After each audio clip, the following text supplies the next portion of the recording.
একজন নারী, শোনেন, একজন নারী বনু কাইনুকার বাজারে গিয়েছিলেন তার প্রয়োজনে।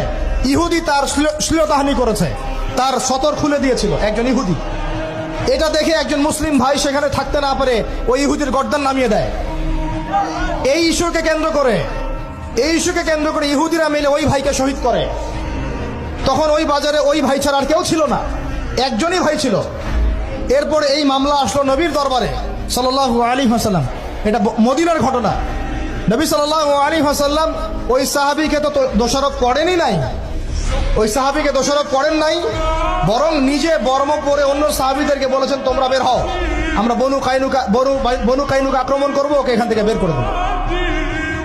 একজন দিনী বোনের ইজ্জতের বদলা নেওয়ার জন্য পুরো বনু কাইনুকার ইহুদিদের সাথে যুদ্ধ হয়েছে। আর আমাদের বোনরা স্বেচ্ছায় ইজ্জত বিলি দিচ্ছ। তোমরা হচ্ছে মাটির তলে চলে যাও, তোমাদের বেঁচে থাকার চেয়ে মাটির তলে চলে যাও। তোমরা নিজেরা স্বেচ্ছায় ইজ্জতের বিষয়